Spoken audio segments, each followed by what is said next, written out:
Nope, 28. Yeah, 28.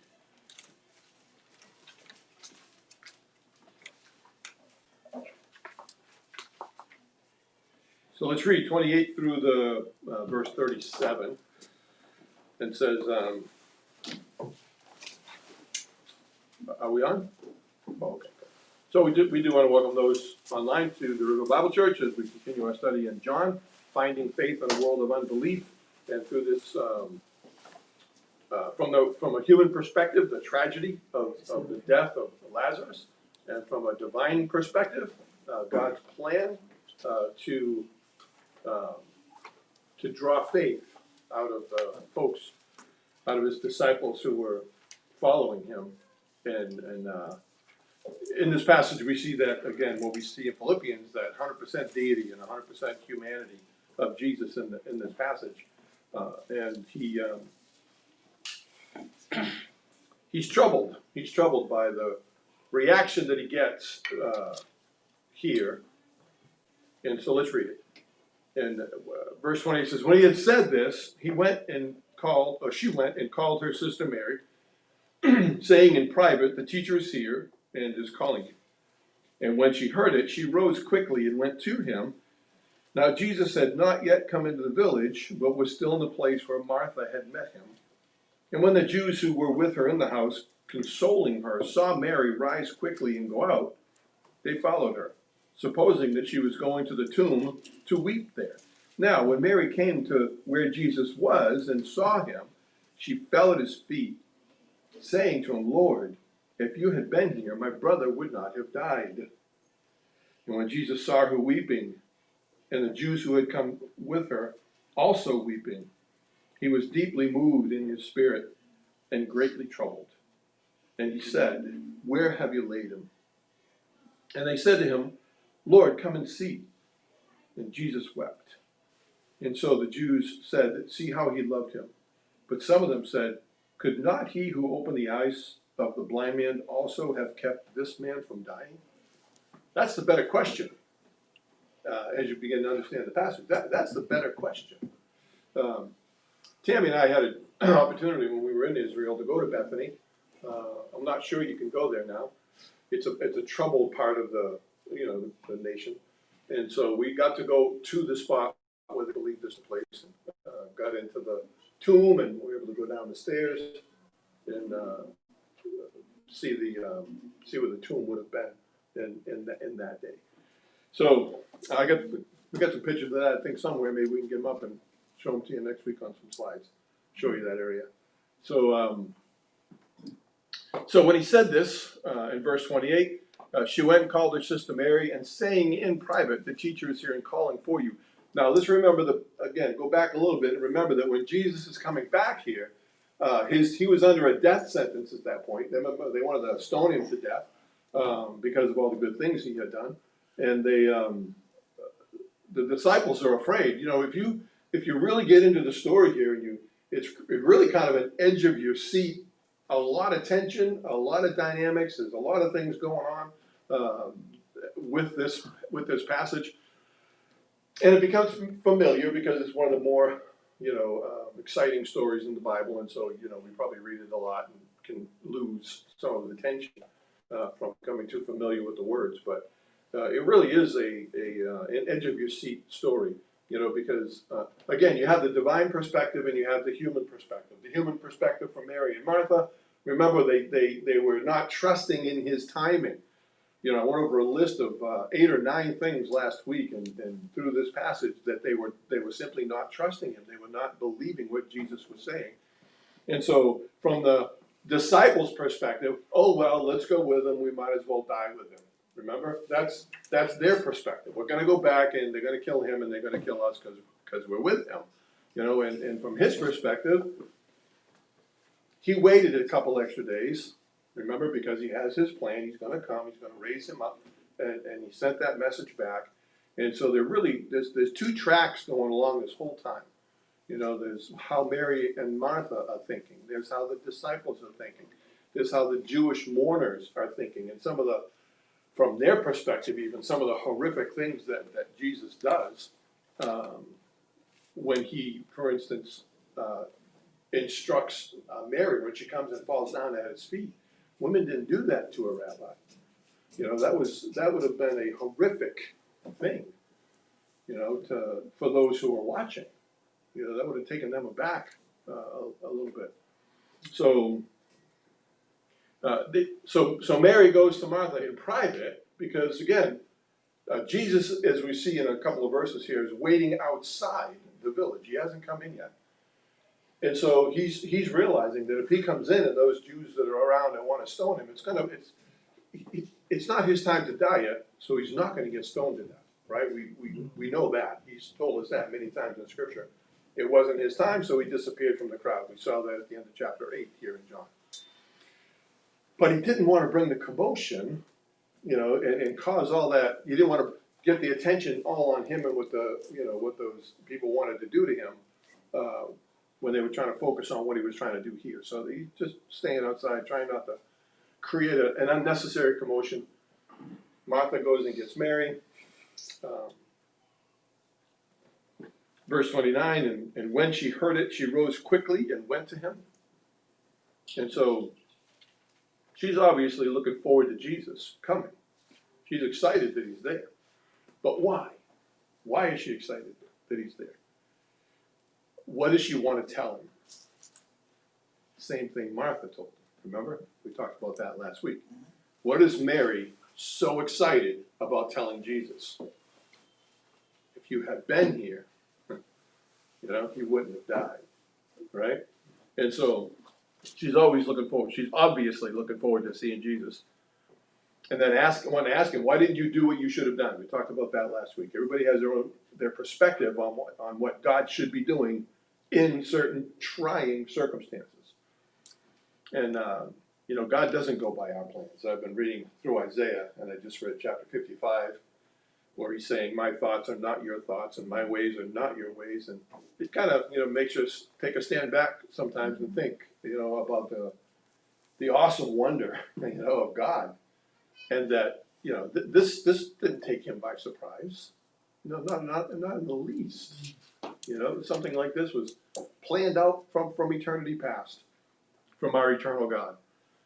So he doesn't want to cause a commotion. We see that in verse 30. He says, now, Jesus had not yet come into the village, but was still in the place where Martha had met him. And so he stayed there. She goes to get Mary.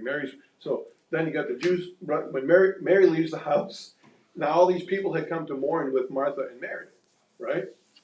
And some of them, we said, are paid, right, to be mourners. That was a very common thing for them to do. There's no one there. And Martha left, and then Mary leaves, and the mourners are in the house by themselves now, and the family isn't there. And so Jesus is still trying to, you know, not cause a commotion. And so the mourners left, and it reminds me of a time when my wife and I, a long time ago, you know what I'm thinking, right? A long time ago, a couple invited us to their house for dinner, and they invited another couple to join us. So we all went to their house. And so we're sitting there at the dinner table, and the husband left. He had something to do, so he left. And then just a couple of minutes later, the wife said, oh, I forgot I have to do something. And she left. So we're sitting at this table with this other couple looking at each other like, what do we do? It was one of the most awkward. Did we eat? I don't remember. Did we just get up and leave? I mean, it was just the most bizarre thing. And so it made me think of that when everybody's running out. They're there to mourn with them, and no one's there. So there's a lot of running around. Martha's running here, Mary's running there. The mourners are running after everybody else. They must feel a little awkward. So they get up and leave, and they follow Mary. And so in verse 32, we see now when Mary came to where Jesus was and saw him, she fell at his feet, and again, saying to him, Lord, if you had been here, my brother would not have died. So we've covered that pretty well, in the sense that Martha said almost exactly the same thing in almost exactly the same way. So we know that they had been talking about that. So in their grief, in their mourning, in their turmoil, because they weren't trusting in the message that he had sent back, they can't see what he's saying, and so they're not believing him and they're not trusting him. So when Mary comes, she gets to speak what had been on her mind. Now Jesus is seeing everybody starting to weep. The Jews came, now they're weeping. Mary's weeping. And in verse 33 it says, when Jesus saw her weeping, and the Jews who had come with her also weeping, he was deeply moved in his spirit and greatly troubled. Now, the word for deeply moved in this passage is a word for anger. It's used 5 times in the New Testament, and every time it's used in a term of anger or being indignant. The word actually means he snorted, like when somebody's really mad, or like they would use the illustration of a horse. When a horse got really mad and it was, the steam was coming off it and it would start snorting and pawing at the ground. That's the picture of the word. So he's indignant. He's angry. It's used that way in the Old Testament, in Daniel 11, verse 30. The word's used that way in Mark 1:43 and in Mark 14:5. And so then it says he was troubled within himself. So what he's seeing and the thoughts that he has about it, and the indignant anger that he has from it,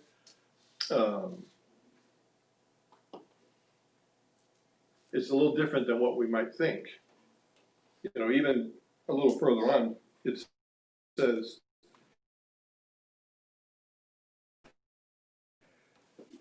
that in verse 36 it says, so that when Jesus wept, the Jews say, see how he loved him. You know what I mean? So when we read it, or even those who were there and see it, they can misinterpret what's going on inside someone. That's it's a good thing to remember, that oftentimes what you see may not be what's really going on in the person. So it's always good to ask good questions and validate. I was working with some folks this week, and I said that if you think something, say something. If you assume something, ask something. Because you need to be clear. We need to speak the truth in love and understand one another and be transparent, and be open and be honest, and just stop trying to manipulate. You think you have a good reason or a good intention. Well, I don't want them to be this. I don't want them to be that. Well, that's not your place. That's God's place. That's their place. That's not your place. Just speak the truth in love. Be open, be honest, and if you think something, say something. If you assume something, ask something, and find out what's going on. And so he's troubled within himself. What he sees here is not what he wants to see. And I say that again, there's the humanity and then there's the deity. So in the humanity, he's asking questions like, okay, where did you lay him?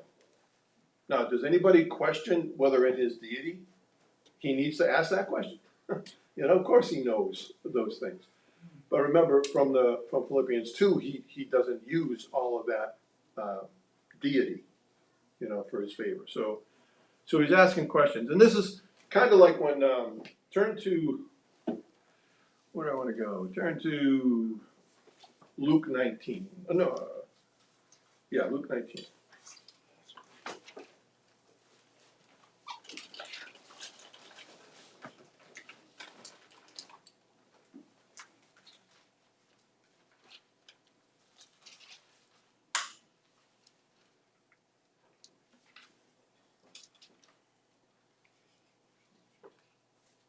In verse 41, he says, and when he drew near, he saw the city, and he wept over it. And he said, would that you, even you, had known on this day the things that make for peace, but now they are hidden from your eyes. And so he knows what's going to happen. Turn back to Luke 13 and verse 34.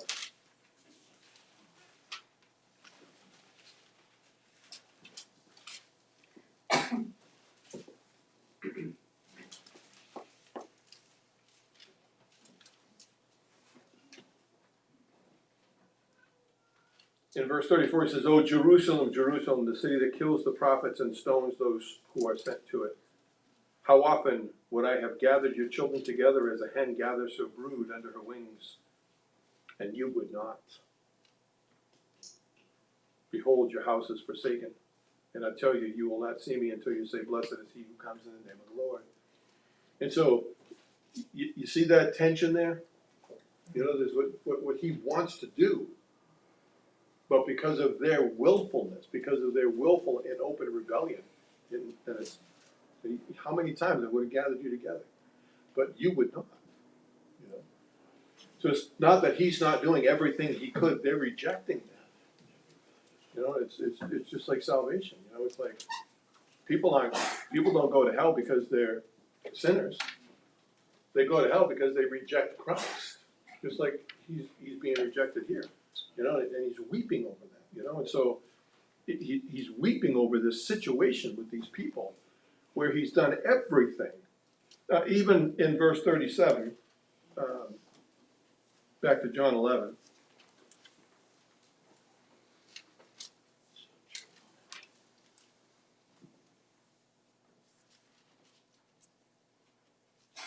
It really summarizes when he says, "But some of them said, could not he who opened the eyes of the blind also have kept this man from dying?" And what's the answer to that? Yes, absolutely, of course he could. So they knew about that.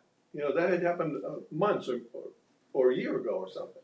But it was such a big deal, everybody knew about it. You know, they knew about that.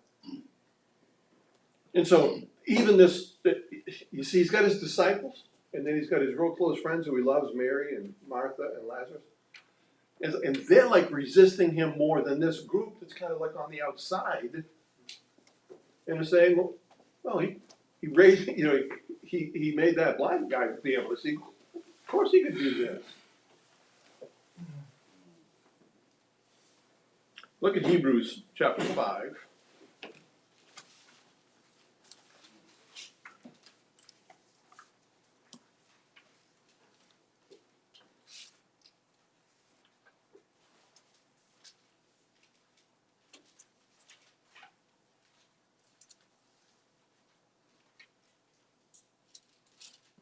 And verse 7. It says, "In the days of his flesh, Jesus offered up prayers and supplications with loud cries and tears to him who was able to save him from death. And he was heard because of his reverence. Although he was a son, he learned obedience through what he suffered. And being made perfect, he became the source of eternal salvation to all who obey him, being designated by God a high priest after the order of Melchizedek." If you understand what that means, the order of Melchizedek is different. Melchizedek was a Gentile priest. Aaron was the high priest of the of Judaism itself. Melchizedek was paid tithes. Remember Abraham, after he rescued Lot, defeated the kings, paid tithes in Genesis to, they called him the king of Salem, or the prince of peace. Melchizedek, he paid tithes to him. And so Melchizedek, and if you read Hebrews, you'll read this in it, but he had no recorded beginning, and he had no recording ending. And so Melchizedek is a type of eternal priesthood, where it says Aaron died, and he had to be replaced, right? And so then his son died, and he had to be replaced. And so all these priests after the order of Aaron were temporary and had to be replaced. And so when he says after the order of Melchizedek, he's talking about the eternal high priest, Jesus Christ, who never has to be replaced. And so he can give us eternal salvation. And so he did that through lots of, he said, loud cries and tears. And so the level of unbelief that Jesus is facing from those, if I can say it this way, from those who should have known better, from those who should have known to trust him more. It's stunning. And so it's not the scenario that Jesus would have wanted to have. It's not the kind of situation that he wanted. This is their ongoing living out their understanding according to their own will. Remember, even when Jesus was talking to Martha, we talked about it last week, I am the resurrection and the life. They just really weren't conceptualizing, the depth of what he was trying to say. And so, are the tears, tears of deep regret? In other words, there was nobody there that was truly expecting a miracle. Nobody there was expecting that.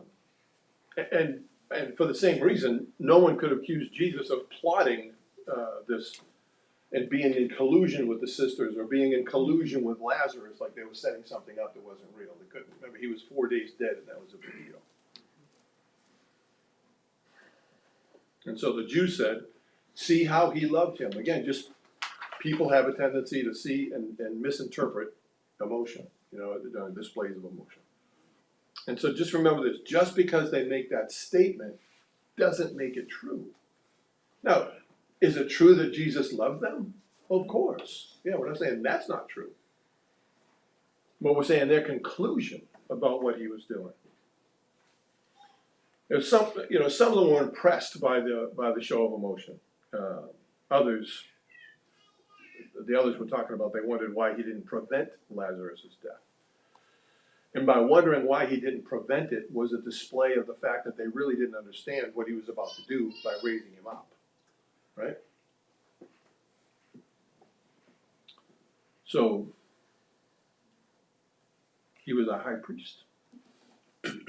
And I'm sure he was sympathetic to what was taking place in his loved ones. But that, again, was tempered by their misunderstanding, their misinterpretation, and even their unbelief in what he was doing. One of the, Warren Wiersbe said this, and I thought, wow, that's an interesting thought. He said he knew he was calling his friend back from where? From heaven. To do what? To come back and live in this wicked world again. Right? And to only have to die again. And he finishes with this. Jesus came from where? Heaven. He knew what he was taking Lazarus out of. And he knew what he was asking him to come back to. And so, maybe, he knew what Lazarus was leaving behind. Because he knew what he had left behind. And so maybe some of the tears had to do with that. All right? Finding faith in a world of unbelief. Only Jesus Christ can do it. Only Jesus Christ can provide it. Only Jesus Christ is the source of that faith, the author of salvation, the sustainer of salvation. So if you don't know the Lord Jesus Christ, please contact us. We'd like to talk to you about it. How he died for your sins. He was buried. He was in the grave 3 days, and then he rose again from the dead, satisfying God's holy law and making the way for anyone who believes in him to be saved. And so we'd love to tell you more about that. You can contact our church, and we'd love to talk to you about finding faith in a world of unbelief.